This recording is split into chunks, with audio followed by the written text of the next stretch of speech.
where it's a biannual publication, and it's indexed in multiple places as yeah. So we have international collaboration with a number of universities in USA, Australia, Germany, uh, and also we have national collaborations with KGMC, King George Medical University, and IITR and NIPER. And we have a multi-specialty hospital, which is accredited by NIMH. We completed it, the process for pre-accreditation a few months back, and recently got pre-accredited. And we have several specialties such as cardiology, cardiothoracic surgery, neurosurgery, pediatric surgery, and many more. And we have our own self-service patient kiosks, which patients use for quick registration. There's also an online registration. So we are really into technology and digital platforms. And uh, the consultations, whether IPD or OPD, all of them are free. Uh, Only there are charges, but although all of the charges that we do for investigations or for the medicines are subsidized to make quality healthcare accessible to all. And electronic health records and our app DigiDoctor is used for better patient follow-up, and DigiDoctor is also being used during this pandemic for providing telemedicine services the uh, to the patients who used to visit us but cannot do so or are avoiding doing so. So that also helps them, and also helps us keep the infection low. Next slide, please. So we are the first medical college in India to have installed the 384 slice somatome force CT scan machine, which is the fastest in the world. We have an NABL accredited virology lab, and and we also, of course, our main hospital lab is also NABL accredited, and we have the state of the art cath lab, and we are about to uh, install the 3 Tesla magnetome vida, which is a MRI machine, and it's the first of its kind for this configuration. The exact configuration and the combination of technology that we're equipping it with is a first in Asia. Next, please. And we've previously been in the news for Ayushman Bharat. We had also presented our Ayushman Bharat achievement uh, at previous year's Scotch presentations, and we also won an award for that. Please, next. And recently, we've been in the news for our COVID uh, treatment, as well as all the contribution that we've been making in COVID care in Lucknow and overall in UP. And one of the things that made headlines was the drug trial that we've started at for COVID-19. So it is in collaboration with CDRI and KGMC and RML, Ram Manohar Lohia Institute of Medical Sciences, Lucknow. And uh, the health minister also tweeted about this a few weeks ago. Please go on. And very recently, on 27th October, there was another noteworthy news, which said that Eraz Lucknow Medical College has treated the maximum number of COVID-19 patients in the city and has the highest recovery rate. So we have a very uh, positive recovery rate of about 95-96%. And considering that we are an L3 COVID facility, it is perhaps the best in UP and maybe in India, to the best of our knowledge. It is a extraordinary rate for L3 COVID facility where you get critical patients. Please, next. Gaurav, I think it got Yeah, disconnected. please Yeah, allow a minute. Please allow a minute. I'm just playing the new slide. Just a second. sure.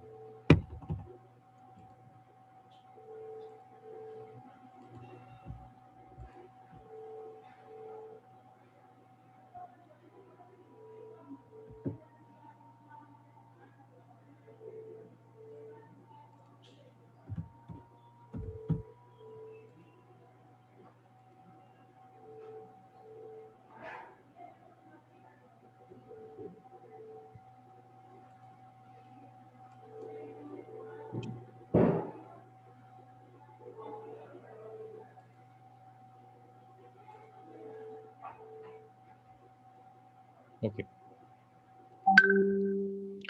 Can we go back to the slide that I was on? Yes, please. Yes. Okay. So this was the latest news coverage that I was showing.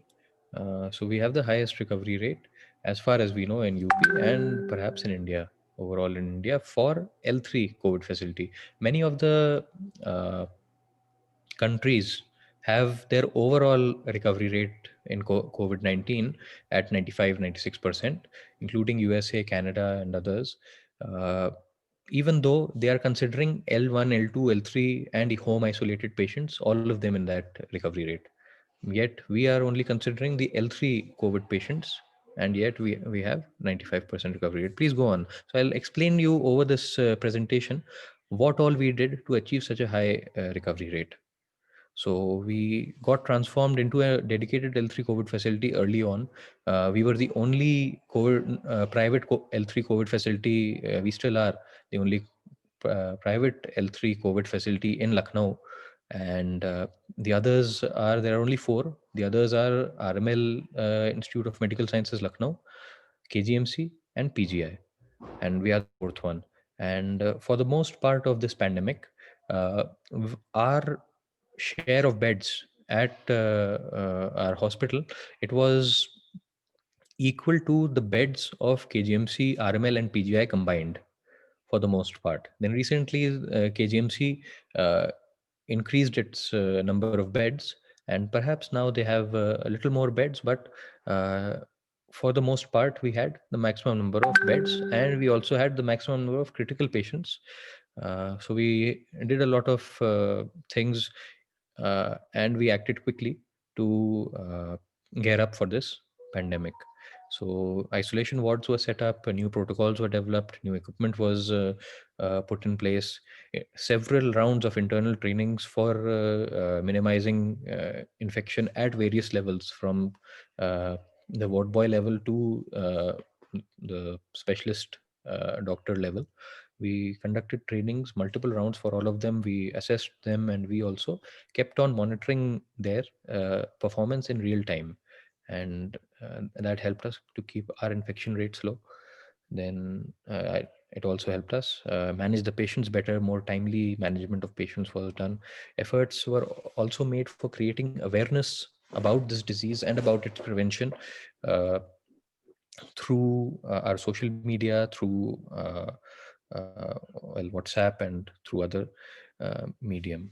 Then we also developed some novel patient care equipment, which was unique to our institute, which further helped our doctors overcome their fear of infection risk.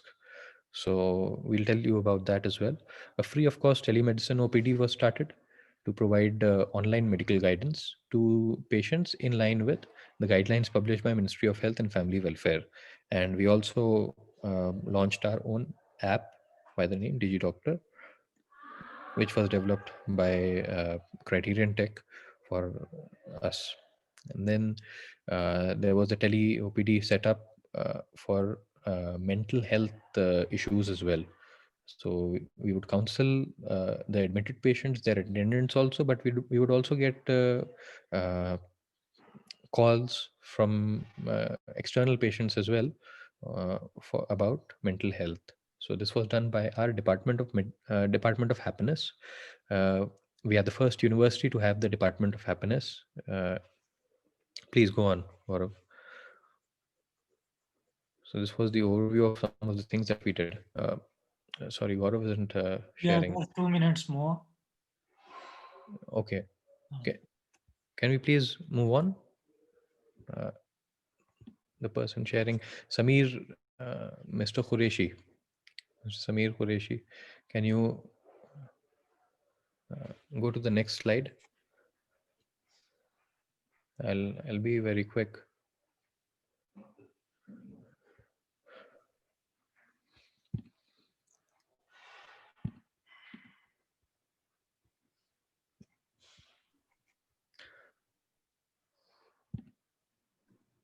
Uh, Samir, So while that is being done, let me tell you what all we did. Uh, we developed a control room where we installed a remote monitoring dashboard. Please, can you take to the next slide, Mr. Qureshi? Yes. So these were some of the challenges that we had there. There was limited infrastructure, limited understanding of the disease itself, and there was limited resources as well in terms of PPE. And people had a fear of infection because we didn't understand the virus and the disease all that well.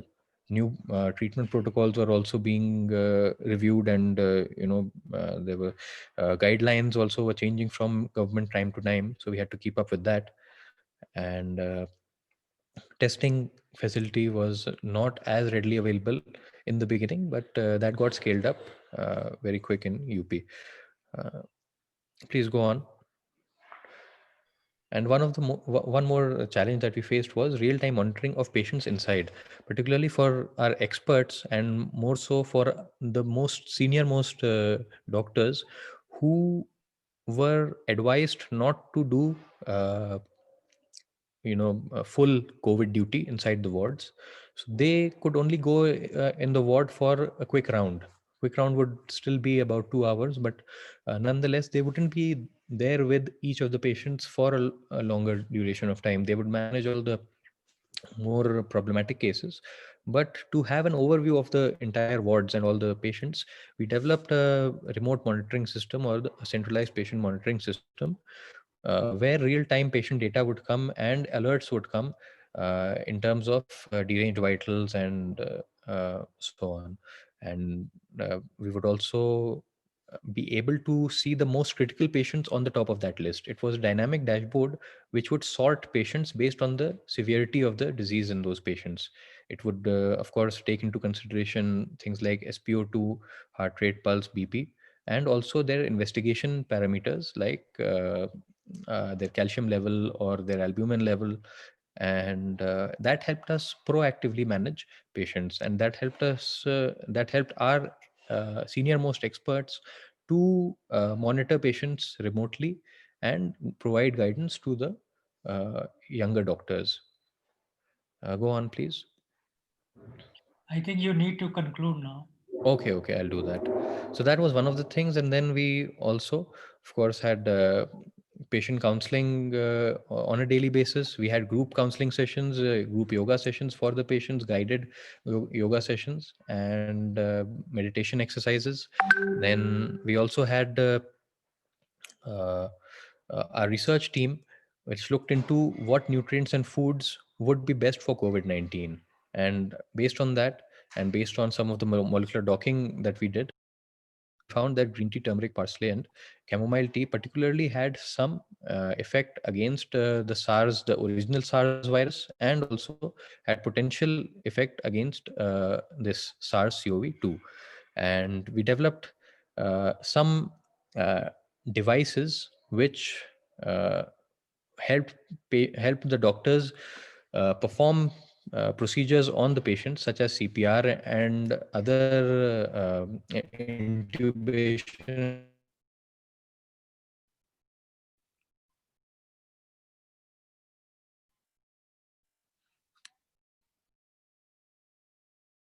developed specialized equipment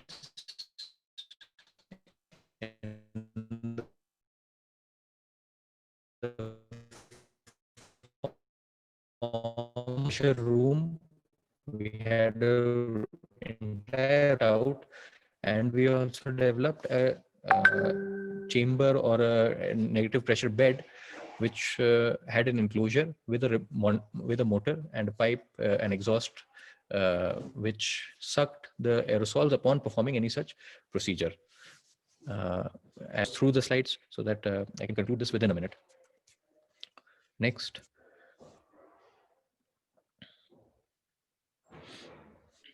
So these were the basic things that we did. The centralized patient monitoring consisted of the parameters as well as PTZ cameras, high resolution PTZ cameras, which we would be able to rotate and zoom into the patients and onto their monitors. And each of the procedures could further be supervised by a team of doctors from outside. And Bluetooth enabled pulse oximeters and BP machines helped us, of course, from the ICU and the HDU, from all the critical patients, we would get the data from the monitors. But for the patients that were in isolation or private ward patients, where if monitor was not available in that, since they did not require continuous monitoring some of those patients, so we would give them Bluetooth pulse oximeter and Bluetooth BP machine, which would send the data to the same system. And in this case also, we would predict and preemptively treat patients who were in ICU. And we prevented a lot of escalations based on this system. And we also made the VR secure booth, which was initially purposed for taking samples of patients securely. So it was a airtight box in which the doctor can stand and they can take the samples. And we developed the procedure chamber and the procedure negative pressure room. And specialized nutritious diets were also given by the dietitians, and I group think counseling was I will dedicated. have to stop you All because right, all you right. keep the timings no, into I, mind. I 2 understand. minutes I are up. respect that. So this was basically it. I don't have anything else. I was just concluding. Okay, Mr. Ali. In fact, I have been lucky. I have taken earlier also your presentation. Okay. What I find is that there is something special with ERA, which may not be there with other hospitals. So I was trying to find out what is that special, Mm-hmm. because it need not be in terms of your better machinery or equipment, but something else which has made you having maximum number of patients in Lucknow. Mm-hmm. So what is that? More so, when you are telling me that your OPD is free, is it only tele OPD free or other OPD also free? And you are just doing even medicines you are supplying, they are at a lesser cost, no, than the market price, Yes. right? So what is that? How you are self-sustaining? These are my two questions. All right. So first of all, I'll answer the OPD part. So the telemedicine as well as the regular OPD, both of them are free of cost. We don't have a charge for it, and the medicines are subsidized almost by the institute. Uh, our principal always says that we are primarily a teaching institute where good teaching has to take place for the students. For good teaching, we need a variety of patients and number of patients for our students to get exposed to various scenarios and various types of diseases and illnesses. And he says that the consequence, we our only sole purpose should be good medical teaching, and a consequence of that good medical teaching would be good healthcare for our patients. Because we'll be demonstrating the best protocols, the most ideal systems. So a consequence would be good healthcare. So to answer that question, we fund ourselves only and only from the fees of the students, because all the patients that are coming, they are coming for the teaching hospital. And of Okay. course patients understand that, and that's the only cost that they have to give, that they are uh, observed by the students as well, in like in any other medical college. Mhm. And what is so special about your hospital that you got the maximum patients? Is it? uh, One of the reasons was, of course, we had the maximum number of beds. uh, Early on we had the maximum number of beds. Even right now perhaps we have the same number of beds at KGMC, or uh, maybe we might be uh, 10 15 beds here and there, but we have had the maximum number of beds from the start, and we were dedicatedly COVID. KGMC was COVID as well as non-COVID. We ran dedicatedly COVID facility throughout this problem. And of course, because we were doing work and we were also monitoring it really well, because of our remote monitoring dashboard, and also our cameras and everything. So all the protocols were being followed and all the treatment was being given timely. So, in fact, all of our staff that got infected, the active duty staff who went inside the wards and all, they barely got infected.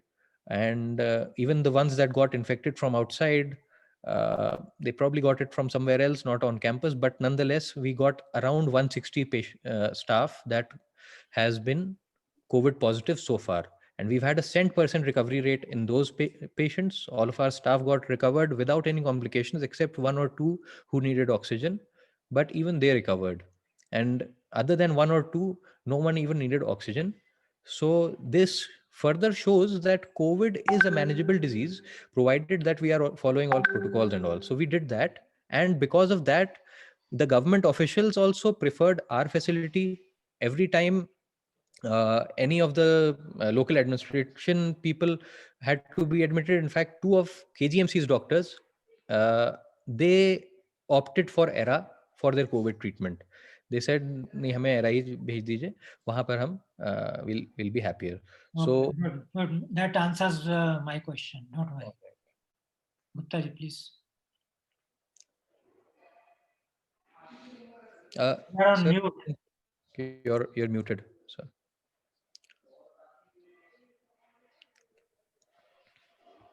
Gupta, you are muted. My question is, what is the CFR of your hospital and how it compares with at the national level and the state level? Our CFR is 95% approximately. I'll have to check with the latest figures, but last I checked, it was 95, 96 between that. And I am asking the fatality rate, case fatality rate. yes, case fatality rate.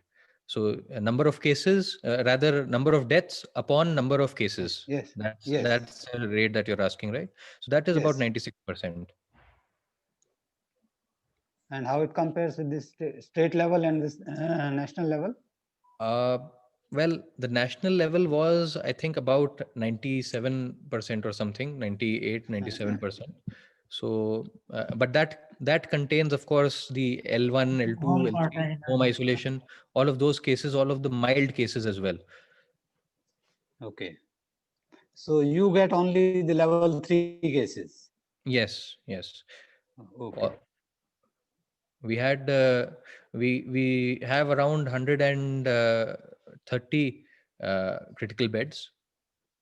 So we had the maximum number of critical beds for the most part of this pandemic. Okay. Okay. Thank you. Thank you.